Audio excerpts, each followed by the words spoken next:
Hello and welcome back to the Lee Summit Town Hall podcast. I am your host, Nick Parker. Back with me, 2 straight episodes, Jason Norbury. We'll call it a comeback. I've been here the whole time. I've been here for years, literally. This is a good time, as always, to remind the good people of Lee Summit that this podcast is brought to you by Budget Blinds of Lee Summit. Yes. Clipped out a little there, but that's okay. We'll take it anyway. Budget Blinds is a great local company run by a great local family. They are involved in so much around town. They support so many things. And by the way, they run a great little store for all your home decor needs, especially those window treatments. That's your place to go. They are a home for enlightened style shades. And yes, Jason, they are still our robot shade overlords. They are your place when you want to make your home a smart home. You want to have your shades controlled by your phone, your smart speaker, all those things. That's the place to go get it done. Go see our friends at Budget Blinds of Lee Summit. Tell them Nick sent you. And Jason, too. This is part 2 of our election preview series. We have 1 week. And then you don't have to hear me for like 2 more years. That'd be great for everybody. That is not true. 1 week left until the April 7th municipal election. Last week, Jason, we talked a little bit about our city council and mayoral candidates. Today, I wanted to take a little bit of time and run through our candidates for the LSR7 Board of Education. There are 6 candidates on the list. We're mostly going to talk about 4 of them because only 4 responded to our candidate questionnaire, our Q&A. I say boo to those other 2, by the way. Listen, well, ego hurt just a little bit, but also look, I think it is telling. I think if a candidate does not take advantage of all opportunities to speak to the public, especially to through the local media, I think that says something. Look, decisions are made by those who show up. So I want everyone to show up.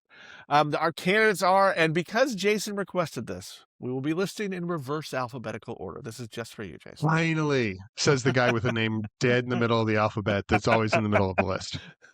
I'm there with you. Our candidates are Matt Wharton, Roderick Sparks, Erica Miller, Kirsty Martin, Camille Johnson, and Regina Garrett. 4 of those are either current or former board members. So there's 3 of them incumbent are incumbents. Heavy. Very incumbent heavy, which, Jason, in recent memory, incumbent hasn't always been a good thing in our recent Board of Education elections. Especially if you're the board president or the board chair. It's like the Spinal Tap drummer of board positions. You're just going to lose that election right away. Yeah, if you talk to Superintendent Dr. David Buck, he will remind you that he has had many a board president and many a board member since he has been hired. Yes. Matt Wharton and Kirsty Martin are the 2 who did not respond to Link to Lee Summit's candidate Q&A. I just want to tell a little bit of what we do know about them just through comments in the public sphere that we've seen. Kirsty Martin looks to have been, she's focused very heavily on special needs and the education that is there for them. She's a special needs parent, so that makes sense. And as a special needs caregiver as well, I can understand all of that.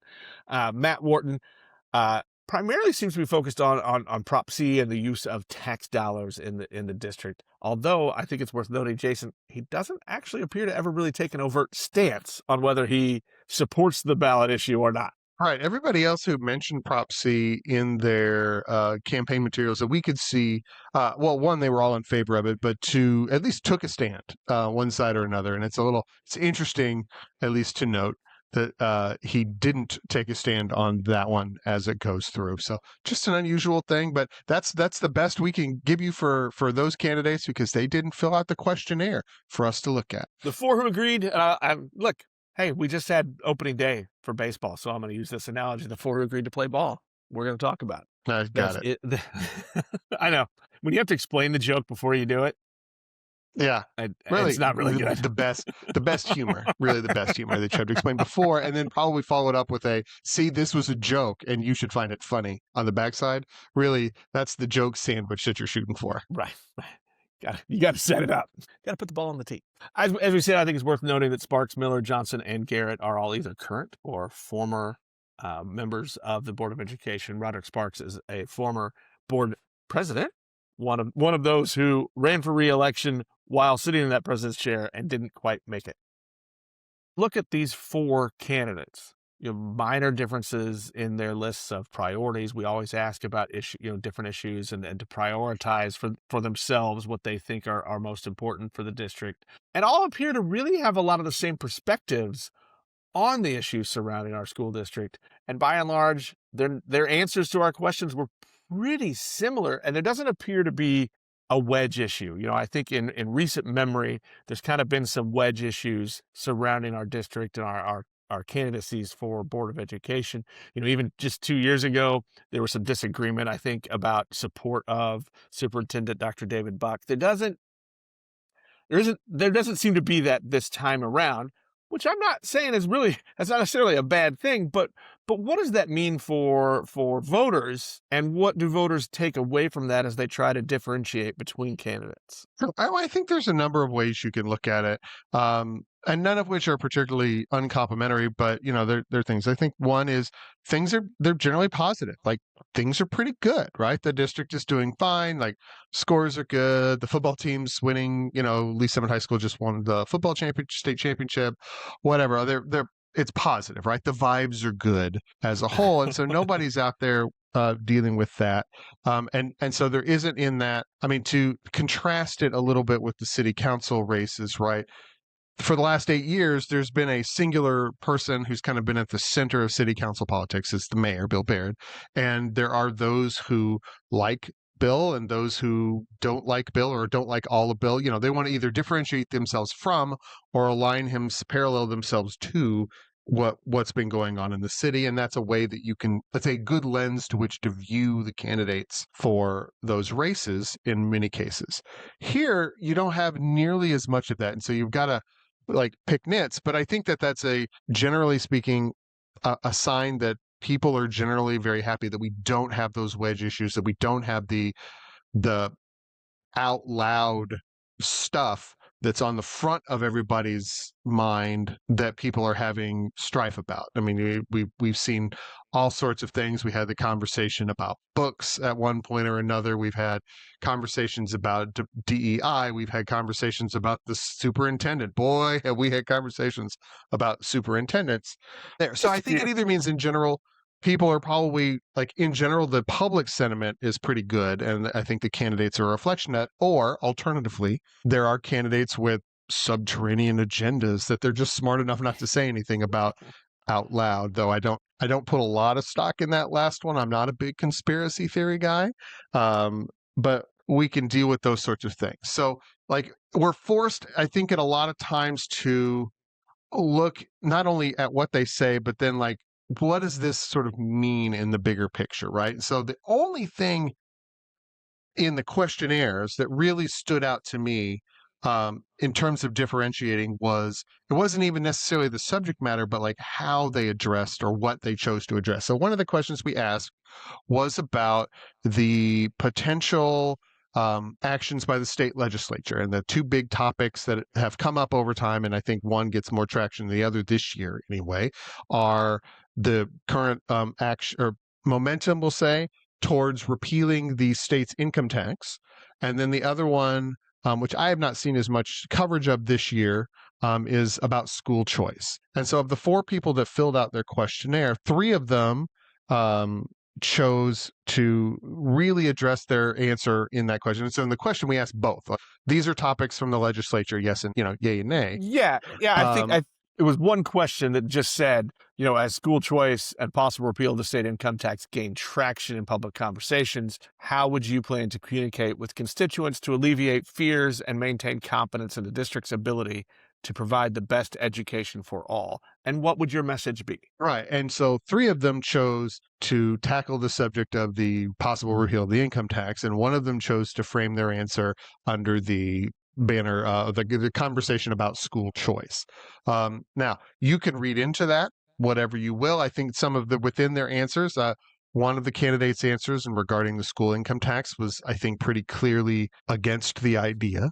The candidate who answered about the school choice really didn't give a stance one way or another, and the others really were focused on communicating with the legislature, being very clear, specifically being very clear and communicating with their constituents, right, the parents and the residents of the district, about what's happening and how things are going and what have you in that sort of way. So I think you can find some differences, but it's not necessarily a difference on like whether those things are good or bad, but it's maybe that's where you're going to find some difference. Like, is this an area of focus that one candidate or another candidate, is that one person who's taking a different tack on it? Does that mean something? And that may be a question, a deeper question that you may ask Regina Garrett, who's the person who did, the candidate who gave that answer. You may ask her about that. Well, why didn't you go this direction? Or you could ask the flip side of that, like, why, Roderick, why didn't you do this? Or Erica, why didn't you cover this? So you can take that and work with it a little bit if you get an opportunity to speak to the candidates to get some differentiation between them. That's and I think that's where it is. But there's just not a lot of there or not a lot of space between all these candidates in terms of clear campaign topics or policy topics that we've seen before. Yeah, and I think another telling thing to me in the responses is usually we ask a follow-up question. I'm going to say usually, we always do. We ask a follow-up question. Hey, in this list of issues, is there one that we missed? Is there one that you think we should be focusing on that maybe we haven't addressed in this Q&A? And there wasn't an extra one there. And so I think while it probably says something good maybe about how the community feels about the district, it makes it a little bit difficult for voters to try to find those things that make candidates stand out from one another. All four of those candidates who responded to the Q&A have spoken in favor of the Proposition C ballot issue. All talked about, raising money to pay the teachers and to get up to where the district thinks it needs to be, which is something, if you listen to our conversation with Dr. Buck and Dr. Herzog from the school district, that's the big thing that they were focused on as far as getting this measure passed. Right, absolutely. So sort of taking that and kind of taking a step up, right? I have a theory, Nick, and I'm gonna take you for a ride. Oh boy. As we go through this. We haven't had one of these in a while. And here's my theory on this is, one of the things that I think a lot of the candidates talk about year after year after year is communication. Like, we're going to come in and we're going to improve the communication and we're going to do things. So here's my thought, and to be clear, half-baked may be a bit of an overestimation of what this thought is, but let's work with where we are. For all phrases we want to hear from our attorneys. Yeah. Well, look, this is not a legal argument. This is me noodling off onto the side here. If things are going okay and we don't have any of these big issues, is the school district already doing a really good job of communicating? And that's why everybody's kind of chill. I mean, if you think about in the last several years, the hot button issues that came up, right? We had book banning, for lack of a better phrase to put on. And the district kind of communicated out the extremely labyrinthine and difficult and very thorough process that they go through when a book is challenged and how it's reviewed. And the temperature on that came down, right? There was in the last year or so, there's been some communications of, public concern about the presence of ICE and immigration enforcement in and around our schools. As soon as that started to percolate up, I think you had it on the website. The district published or sent out a letter to the parents and students tackling that issue, talking about what the security is, what have you, and that the temperature on that has come down. Now, some of that is because of the makeup of our district, but a lot of that, I think the temperature, even though that topic is still a very hot topic for a lot of people in the community in general, for the schools, as is appeased to the schools, that has come down, right? The conversations about the budget, this conversation we're having on Prop C, where like nobody's disagreeing that like teachers should get paid more. And we've had a lot of conversation, but we don't see as much visible or audible public outcry against Prop C. Yeah, I think there has been because I think in part of that messaging. Yeah, I think there has been some out there. in opposition for it. Around the community, I've heard some. I've seen some on some social medias, but I have not heard it from any of the candidates for office, which is very telling to me. Yeah, the closest any of them get that we've seen is very much a, well, I'm just asking questions kind of a thing, which is, maybe a tell, but maybe not a tell. As there, or maybe it could be very just as simple as a candidate trying to keep everybody happy. Yeah, and so I think you're right. Does this tell us that we're in a good spot as a community? Like, does the community feel satisfied with the service provided by the LSR7 school district? Again, another question that we always put in our Q&A, and of course, no candidate is going to really score Yeah, that not a lot of super one-star answers low. in those for sure. But I think just based on their communications and their messaging, that it shows that we might be in a good spot as far as community perception of the school district.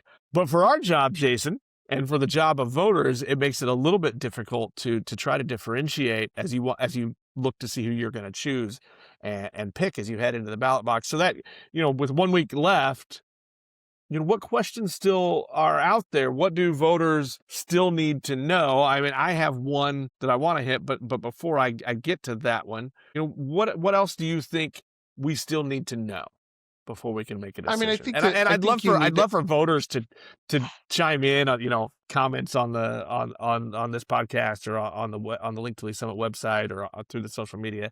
But what do you think, Jason? I think always going, as we advocated last week, is going one level deeper with that sort of a question. So if you have questions about, Prop C, I mean, so one of the questions we asked Dr. Buck and Dr. Herzog, and I think this is a great question for the candidates, is, well, if it passes, well, how are you going to show us like that the money did the thing you're telling us the money was going to go do, right? That you're increasing teacher salaries and what have you, and show me the impacts of it. And even perhaps beyond that, right? What's okay, fine, you're offering this money, but what's the impact on our staffing, our retention rates, our hiring rates, whatever, pick a thing, and challenge the school board members to explain it to you, like what that is, or if it doesn't pass for whatever reason. Though I think that would be the political upset of the season. If it doesn't pass for whatever reason, how are you going to ensure that we get those salaries to that competitive level? What are your choices that you're going to make? And that way is a way, but ask that next deep question. And I think there's a larger question, which you're going to get to here in a second, that I think would also may be informative in some of those things, but ask that. So whatever the subject matter that really interests you, and I think Prop C is probably as close to the hot button issue as we've gotten, or at least is the most predominant issue in this school set of elections coming up. What are we doing? Asking that next deep question about like, well, what does this mean? If you're really in favor of teacher salaries, how does that impact your budget choices? Those kinds of questions.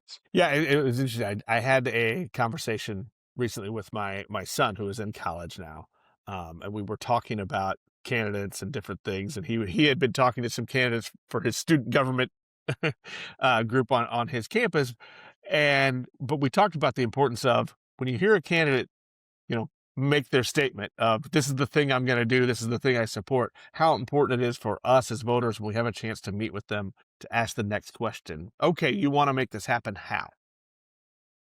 If with your position, if elected, how can you actually get to that and make it happen? I think, we've had fun, Jason, over the years interviewing school board candidates, because every school board candidate says they're going to support the teachers.